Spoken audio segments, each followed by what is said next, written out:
programa 10 minutos com ele, Marcelo Amigo. Brasil! 19 horas em Manaus, 20 horas em Brasília. Muito boa noite para quem está me ouvindo ao vivo no www.webradioapp.com, no TikTok, no YouTube, no Spotify e em qualquer outro meio de comunicação que a humanidade um dia venha a inventar. O programa 10 minutos. 31 de março é o 90º dia do ano. Faltam 275 dias para acabar o ano. E eu vou dar 3 fatos históricos relevantes.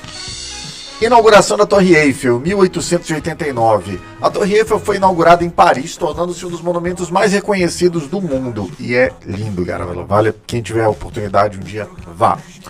Morte de Isaac Newton, 1727. O físico e matemático inglês, um dos maiores nomes da ciência moderna, faleceu aos 84 anos. Escalada do Pico da Neblina, o ponto mais alto do Brasil, que fica aqui no Amazonas, hein? Localizado na fronteira com a Venezuela, foi escalado pela primeira vez. 3 nascimentos históricos relevantes. René Descartes, filósofo, matemático e físico francês, considerado o pai da filosofia moderna. Joseph Haydn, em 1732, compositor austríaco, uma das figuras centrais do período clássico da música. E Angus Young, guitarrista e cofundador da banda AC/DC, conhecido por seu visual de uniforme escolar e solos energéticos. E hoje também tem datas que se comemoram. Dia da Saúde e Nutrição, Dia da Integração Nacional, Dia Mundial do Backup, seja lá quem inventou esse troço, né? E também tem uma outra data, galera, essa eu vou dar pause aqui, porque eu preciso comentar essa data. Hoje é Dia Internacional da Visibilidade Trans, sim, de pessoas transexuais. E a gente tem dados horríveis sobre as pessoas transexuais no Brasil. E eu vou trazer alguns deles aqui. Expectativa de vida estimada da população trans no Brasil é de mais ou menos 35 anos, contra mais ou menos 75 anos da população em geral. É um número absurdo de mortalidade. Ou seja, uma pessoa trans no Brasil, em média, ela vive a metade do que vivem o restante das pessoas, Wando Pacheco. O Brasil lidera o índice global de assassinatos de pessoas trans há anos. Todo ano, mais de 100 mortes anuais acontecem de pessoas trans. Mais de 90% das vítimas de homicídio no Brasil são mulheres trans e travestis, geralmente entre 18 e 35 anos. A maioria das vítimas é negra e em situação de vulnerabilidade social. A discriminação no trabalho leva muitas pessoas trans ao desemprego ou informalidade e com alta presença na prostituição. Muitas pessoas trans, muitas mulheres trans, muitos homens trans abandonam a escola por conta de bullying e violência, reduzindo ainda as oportunidades de renda e mobilidade social. Então, vamos falar disso. As pessoas são quem são e a sociedade tem o dever de respeitar. Então vamos combater a transfobia, vamos lutar contra isso. Todo mundo tem o direito de viver. É isso.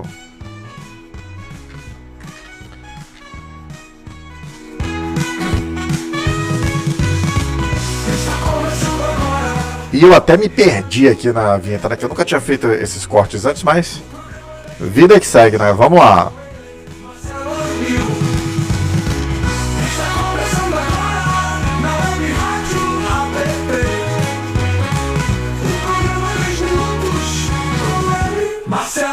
Sou eu!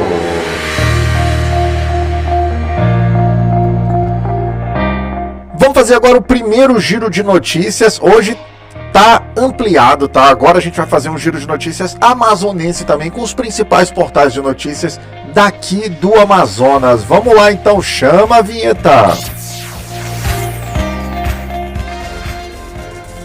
Sabe o que está acontecendo no mundo agora? O amigo te conta aqui mesmo na Web Rádio App. E eu conto agora. Manchete do portal. Eita, tira esse eco da voz, né? Manchete do portal O Poder. Davi Almeida deixa a prefeitura para entrar na disputa pelo governo do estado. ex-chefe do Executivo Municipal, renuncia oficialmente para concorrer ao governo amazonense com cerimônia de transmissão de cargo ao vice na Câmara Municipal. Bom, era uma renúncia prevista, né? Era algo que já estava anunciado. Haviam rumores, boatos de que ele ficaria, de que ele sairia. O fato é que Davi renunciou. E aí agora a gente tem que discutir qual é o saldo dessa gestão e meia do Davi, que ele ficou 4 anos no primeiro mandato, ficou metade, um pouco menos da metade desse segundo mandato agora. E aí vamos avaliar. Então você que mora aqui em Manaus, pensa, a cidade está melhor? Davi deixou Manaus uma cidade melhor do que a que ele encontrou? O teu bairro está melhor cuidado? O teu bairro está com mais segurança? As pessoas no teu entorno estão com mais emprego e renda? Eu vejo os comerciais da prefeitura e eu fico pensando muitas vezes, meu Deus, eu quero morar nessa cidade aí, porque não é a Manaus que eu vivo. Então esse debate vai ter que ser feito. O eventual legado do Davi Almeida vai ter que ser discutido. E a gente vai falar aqui também, porque aqui a gente fala, discute e não tem medo de ninguém. Manchete da revista Cenarium, também agência de notícias que produz notícias para o mundo. Governadores do Pará e Mato Grosso deixam cargos na reta final das desincompatibilizações. Hélder Barbalho e Mauro Mendes renunciam para concorrer ao Senado, transferindo seus mandatos às vésperas do prazo eleitoral, enquanto outros gestores desistiram da disputa. Aparentemente, o Wilson Lima aqui também desistiu. Manchete do Portal de Holanda. Saída de gestores marca nova fase administrativa na Prefeitura de Manaus. Exonerações no primeiro escalão ocorrem por desincompatibilização eleitoral, enquanto o vice assume o comando em meio à reestruturação interna. Deixa eu pausar aqui também. Na verdade, não houve uma mudança tão significativa. O que teve de mudança foram os secretários que vão disputar a eleição e que saíram para disputar. Saiu o Jesus Alves, saiu o Marcos Rota, saiu o vice-prefeito, que tinha que ser exonerado para assumir a prefeitura. Então toda a costura administrativa, toda a cara da gestão do Davi Almeida continua na Prefeitura de Manaus. E é isso que a gente vai ter que observar com o tempo também para saber o que ficou por aí, né? Segue o baile. Manchete do BNC Amazonas. Davi pede perdão por excessos e diz que não vai interferir na gestão de Renato Júnior. Durante a despedida, o ex-prefeito admitiu falhas, garantiu autonomia total ao sucessor e faz críticas ao governo estadual. Deixa eu pausar para cortar de novo aqui. Davi pedindo perdão por excessos. Olha, eu acho que ele tinha que pedir perdão principalmente da imprensa amazonense, tá? Porque como falta controle emocional ao prefeito de Manaus. Quantas vezes nós vimos o Davi metendo o dedo na cara de jornalista, xingando o jornalista, dizendo que ia processar jornalistas, porque o teu chefe tá mandando. Como falta preparo emocional ao Davi Almeida, hein? É surpreendente. Então, beleza, pedir perdão legal, mas tinha sim que pedir perdão primeiro aos jornalistas de Manaus que estavam lá fazendo o seu trabalho. E para finalizar aqui o giro de notícias local, manchete da crítica. Davi Almeida afirma que terá o apoio de 6 partidos na disputa pelo governo. Pré-candidato ao executivo revela alianças com 3 siglas já definidas e demonstra gratidão ao senador Eduardo Braga. O Davi, deixa eu pausar de novo aqui para fazer mais um corte. Meu Deus, só dá Davi hoje. Mas tudo bem, né? O prefeito renunciou, temos que comentar aqui. Deixa eu comentar aqui, cadê? Ih, já chegou o gado. Silvio Francisco, fica aí que vai ter vinheta pra ti, tá? Deixa eu ver se mais algum gado mugiu aqui. Não, até agora só o Silvio Francisco. Fica aí que tem vinheta pra ti daqui a pouco. Vamos lá, falar do Davi por enquanto. Ele confirmou 3 partidos. Ele disse que tem 6, mas só tem 3 confirmados. Que são o Avante, que é o partido dele, o PDT, que aqui é presidido pelo Luiz Castro e já declarou apoio formalmente, e o Agir, que é um partido nanico, não tem deputados, não tem vereadores, não tem tempo de televisão e não tem ninguém expressivo. Então, esse nesse momento é o time do Davi. Agora, ele vai ter que equacionar, para ele não deve ser simples montar chapas nesses partidos aliados, porque ele está deixando a prefeitura com uma reprovação de quase 60%. Sim, podem procurar pesquisas aí, e teve até matérias que comentaram que ele não entendia por que ele tinha essa reprovação. Bom, se ele ainda morasse no Morro da Liberdade, talvez ele entendesse por que quase 60% de Manaus reprova a gestão dele. Mas melhorou de vida, se mudou para a Ponta Negra. Então, realmente, quem mora na Ponta Negra, uma área servida de bom asfalto, uma área com segurança iminente, porque colocaram até uma UPA lá, totalmente desnecessária, visto que 100% dos moradores da Ponta Negra têm plano de saúde. Ou seja, para quem mora lá, que é o caso dele, que se mudou para lá, realmente é difícil entender por que essa reprovação. Se ele morasse ainda no Morro da Liberdade, volta para o Morro, Davi. Volta para o Morro que tu vai entender por que 60% de Manaus reprovou e reprova a tua gestão que acabou. Beleza, fizemos agora um giro de notícias local. Vamos fazer um giro de notícias nacional aqui também. Não vou entrar direto na pauta aqui. Vamos avançar porque esse tema é importante, galera. Deixa eu subir aqui, beleza. Gente, eu vou pausar aqui, não vai ter nem vinheta. Eu vou fazer direto o diálogo aqui. Hoje, 31 de março de 2026, mais um bolsonarista condenado foi cumprir prisão domiciliar. Eu tô falando do Marcelo. Olha o comentário aqui da Bel Damer, cadê? Ele só vai pro morro quando precisa tomar decisões importantes. Pois é, né, Valéria aqui, golpista, genocida, dá no mesmo.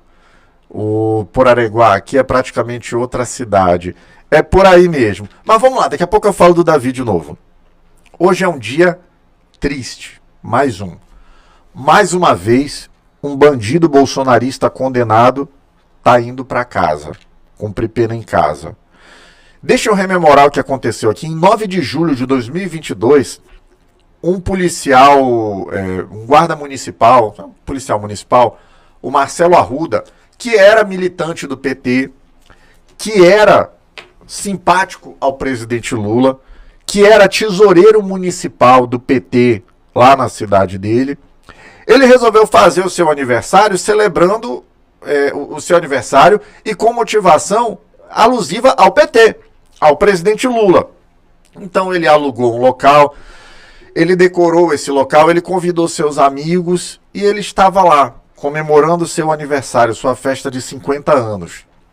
Durante a festa, esse bandido, criminoso, delinquente, vagabundo e qualquer outro adjetivo é pouco ainda para defini-lo, chamado Marcelo Guaranho, que é policial penal, era, né? Espero que tenha sido exonerado já, expulso, invadiu o local para bater boca, depois passou lá provocando, em seguida sacou uma arma e atirou contra o Marcelo, o tesoureiro do PT, que estava lá simplesmente com a sua família comemorando o seu aniversário. Houve troca de tiros, o Marcelo tentou reagir, mas infelizmente não conseguiu reagir e morreu na festa. O Jorge Guaranho, ele era policial penal federal, ele era conhecido em redes sociais por posições políticas radicais, e gente, eu não admito mais, me violenta quando alguém vem com essa conversa, posição política radical. O nome é fascismo. Jorge Guaranho é um fascista. Ele tinha um histórico de comportamento agressivo e forte identificação ideológica com o bolsonarismo. Ok. E agora vamos ver aqui qual era o perfil da vítima. Condenado a 20 anos de prisão, condenado pelo povo, porque crimes contra a vida, Edson Cândido, são julgados pelo Tribunal do Júri, é o que se chama de Tribunal do Povo. Foi condenado a 20 anos de prisão. E hoje recebeu prisão domiciliar, está indo para casa para ser cuidado por razões humanitárias. Pois bem, o estado de saúde dele é delicado? Não vou ficar dizendo aqui que não é. Ele levou tiro também, provocado por ele mesmo. Ele levou chutes, ele apanhou, porque ele provocou a situação. Invadiu uma festa de aniversário armada, tentando matar pessoas, e matou e por conta disso houve reação e ele sim hoje está com a saúde debilitada. Agora, como o Jorge Guaranho, tem muitos outros criminosos também, muitos outros bandidos delinquentes igual ele, que também estão com problema de saúde na cadeia e que não estão em prisão domiciliar. Curiosamente, todo criminoso bolsonarista cujo crime tem uma repercussão política e midiática adoece e pede prisão domiciliar. General Heleno, que era o machão, que era o exemplo das Forças Armadas, um herói de guerra, bandido condenado. Ah, estou doente também, está em casa. Bolsonaro. Ah, porque sou imorrível, imbrochável e comível. Já não é mais isso tudo, né? Aí todo dói, caiu de cama, bateu cabeça, imbecil, agora está em casa. Jorge Guaranho, assassino, bandido. Ah, estou passando mal, está em casa agora também. Que brabeza é essa de bolsonarista, né? Que na hora que é preso, eu tô dodói, eu tô passando mal. Enfim, é uma mensagem horrível que se passa à sociedade. O Marcelo Arruda, que foi vítima, ele não tem mais como voltar para casa, porque ele foi morto pelo Jorge Guaranho. Mas o Jorge Guaranho, nesse momento, está lá, entrevado numa cama, provavelmente recebendo o suporte da esposa, dos filhos, de quem sabe Deus quem está cuidando dele. Mas, pelo que se viu na TV, pelo que se viu das imagens dele, ele chegou andando aos fóruns, apoiado numa bengala, mas andando. Tem gente nos presídios, hoje em dia no Brasil, que não consegue andar sem uma bengala. Ele ainda consegue se locomover com uma bengala. Se ele realmente precisa dessa bengala, ninguém vai saber agora, porque ele está dentro da casa dele, só se meterem um drone lá e ele sair. Mas é triste, é uma mensagem horrível que se passa, mas paciência, né? É mais uma prova de que bolsonarista só finge que é macho, que é resistente, na hora do vamos ver, arregam todos, sofrem, são... Eu ia dizer que são menininhas, mas não dá para dizer que são menininhas, porque eu conheço menininhas com muito mais hombridade e dignidade do que esse sujeito, até porque eles não têm nenhuma, né? Então é isso, fica a mensagem triste. Se você é bolsonarista e você comete um crime grave que tem repercussão na sociedade, que te dá Ibope, você vai para casa. Olha só, falando no gado, eles começam a mugir, que Conserva Brasil. Eu vou ler agora os comentários dos Minions, né, dos gados. Vamos lá, deixa eu ver aqui. Conserva Brasil, bolsonaristas são milhões, vocês são mínimos. Oh, esse Conserva Brasil, gente, é gado? É gado sim, é muito gado ele. Deixa eu ver quem mais aqui, cadê? Olha, o Conserva Brasil dizendo que é jumento. É jumento mesmo, gado. E é gado também. Pega teu mugido aí pra tu conversar com a tua turma. Quem mais tem aqui? Turma véia frouxa. Já foram mesmo, né, Valéria? Dirceu Franco. Cadê? Enfim, tinha um que tinha mugido aqui no começo também que desapareceu. Enfim, não dá pra procurar agora, né? Mas enfim, espero que ele se recupere. A saída desse Jorge Guaranho para casa, ela não é eterna. Ele vai ter que ser submetido posteriormente a um novo exame. Espero que ele melhore e que ele volte para a cadeia, que é onde ele deve cumprir os 20 anos dele pelo crime nojento, abjeto e covarde que ele cometeu.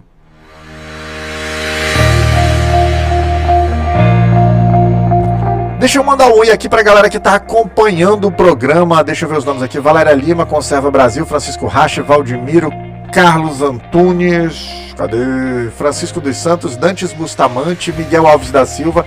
Gente, comenta aqui qual é a cidade de vocês, para eu poder mandar um oi para a cidade de vocês, tá? Menos tu, Conserva Brasil, quero saber de tu aqui não. São só mercenários, não conseguem ultrapassar a direita. Meu irmão, isso aí tem jeito. de ser um analfabetozinho, né? Se conserva. Eu sou conservador, isso aí provavelmente nunca leu nenhum livro na vida. E tá falando lá do Rio de Janeiro, né? Enfim, tanta gente boa lá no Rio de Janeiro, mas vem cair essa mala aqui.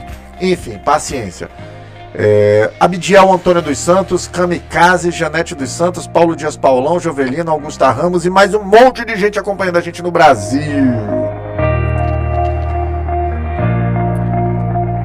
Olha, chegou mais gado aqui. Cadê? Mais gado chegou aqui.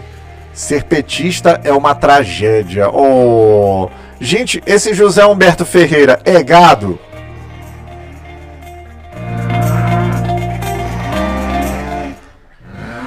É gado sim, esse José Ferreira. Deixa eu ver, tem mais boizinho com ele aqui, cadê?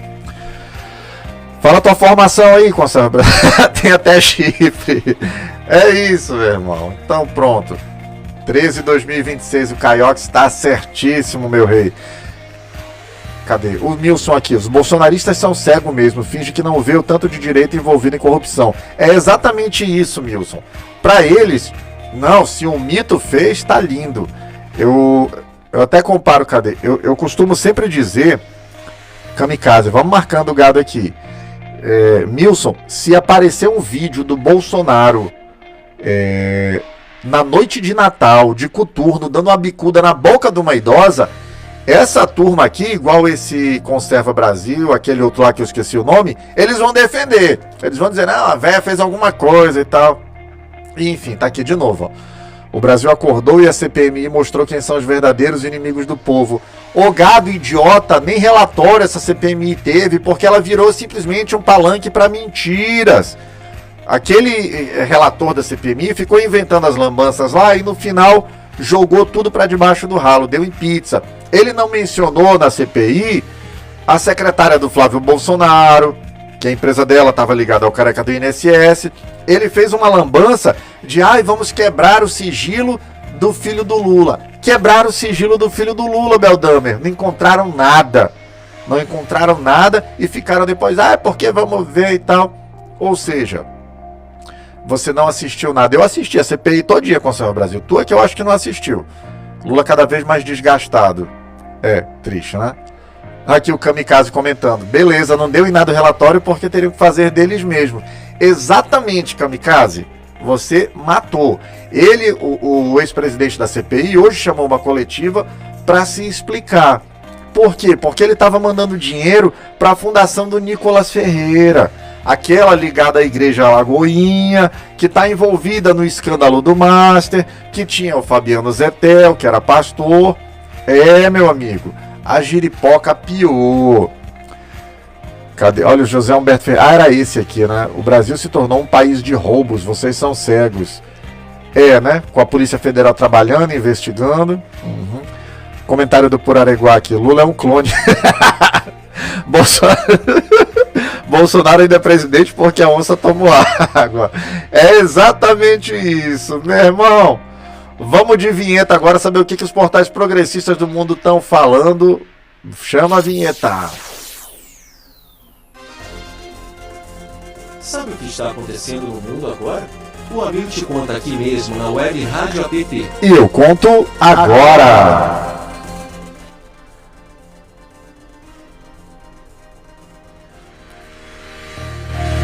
Vamos lá, manchete. Manchete do perfil politicoam.com.br, portal parceiro da Web Rádio App. CPI do crime organizado convoca Ibanez, Cláudio Castro e Campos Neto. Comissão do Senado aprovou chamada dos governadores do Distrito Federal e do Rio de Janeiro, além do ex-presidente do Banco Central, para esclarecer conexões com facções. Meu irmão, acabou a proteção do mandato. Vamos ver essa galera se explicando. Manchete da Carta Capital. Sem acordo com o Centrão, Lula mantém Alckmin e repete coligação de 2022.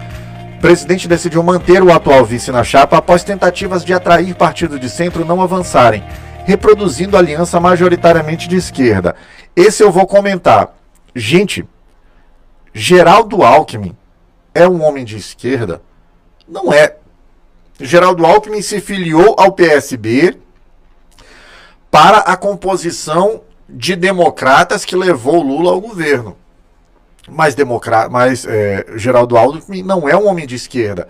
Então, assim como o Lula fez em 2002, quando ele teve ao seu lado o José Alencar, que foi vice por 2 mandatos, que era presidente, era ligado à FIENG, a Federação das Indústrias do Estado de Minas Gerais, hoje o Lula repete a aliança com o Geraldo Alckmin, que nada mais nada menos que o braço da Federação das Indústrias do Estado de São Paulo.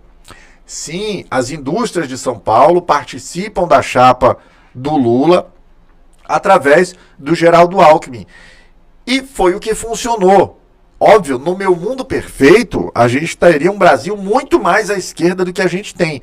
Só que, infelizmente, não chegamos nesse ponto. É o que tem para ganhar a eleição. A decisão foi correta. O Geraldo Alckmin foi um vice digno, correto, trabalhador, bem diferente daquele outro golpista do Michel Temer, né, que deu no que deu. Então, decisão acertada. Parabéns ao presidente Lula. Manchete do Brasil de Fato. Lula reformula a esplanada em preparação para eleições e terá 18 novos ministros.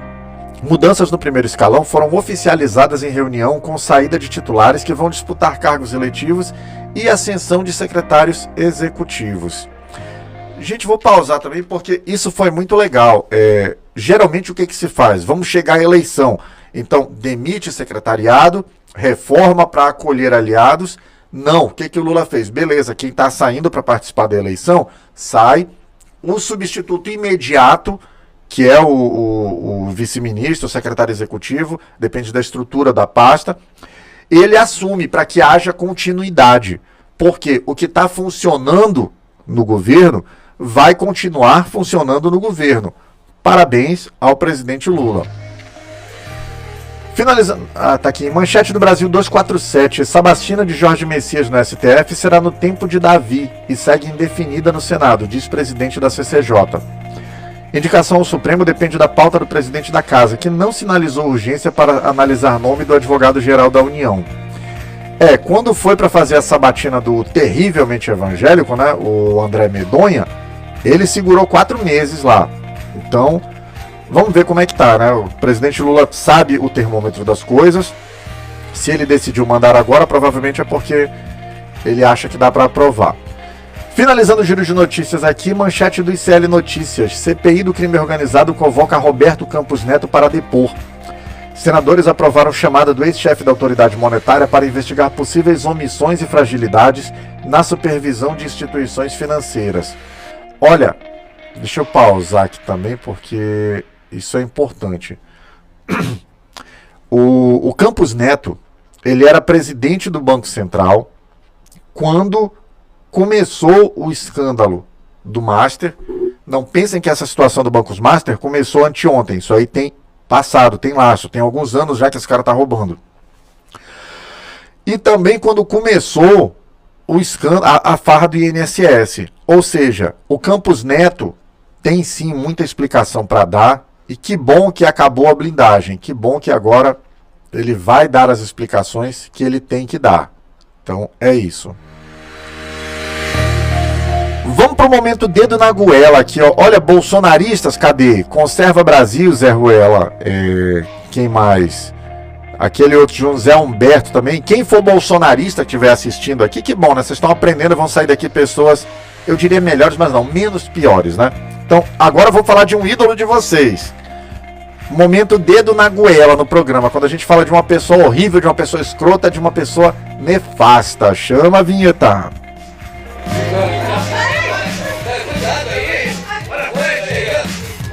Você é uma pessoa horrível, uma mistura do mal com atraso e pitadas de psicopatia. A pessoa nefasta de hoje é Jeffrey Chikine.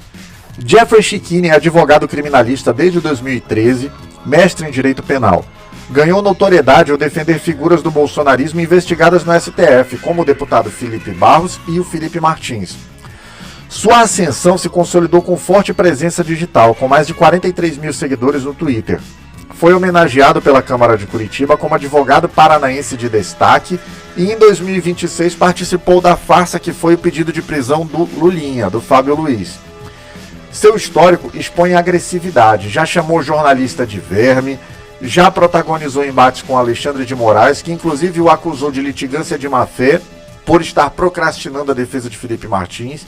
Ele chegou a ser afastado da defesa do Felipe Martins por conta dessa litigância de má-fé e também porque ele perdeu prazos. Posteriormente, ele foi reconduzido. O Jeffrey Schickini é um advogado que confunde a defesa técnica com palanque político e já deveria há muito tempo ter sido punido pela OAB. Jeffrey Schickini é uma pessoa nefasta. Deixa eu mandar mais um oi pra galera que tá acompanhando a gente aqui. Marelo Devina, Dermivaldo, Marci, cadeia pro Flávio Rachadinha, Bolsomaster, traidor da pátria. Tá certo, boa noite, Marci. Manda tua cidade aí pra gente mandar um abraço pra lá. Segue o líder Flávio. Oh, meu Deus, é muito gado aqui, né? Acontece. Bom, pra gente se purificar desse gado, pra gente terminar o programa num clima bom, num clima bacana pra cima, pra desintoxicar, né? Vamos de notícia boa, então. Chama a vinheta. Por favor, me traga uma notícia boa. Por favor, me traga uma notícia, mas que seja boa. Enem e Saeb se unem para fortalecer a qualidade da educação básica. O presidente Lula assinou um decreto que integra o Enem ao Sistema de Avaliação da Educação Básica, o SAEB, ampliando o papel do exame. Agora, além de garantir o acesso ao ensino superior, o Enem também avaliará a qualidade do ensino médio e produzirá indicadores educacionais, alinhado à Base Nacional Comum Curricular e às metas do Plano Nacional de Educação. A mudança resgata a certificação de conclusão do ensino médio pelo Enem, descontinuada em 2017, e simplifica a jornada do estudante. Com diagnósticos mais precisos e comparáveis ao longo do tempo, o governo federal fortalece o monitoramento das desigualdades educacionais e avança na garantia de um padrão de qualidade para todos. Parabéns ao governo Lula, coisa boa para a nossa juventude. Mas que seja boa.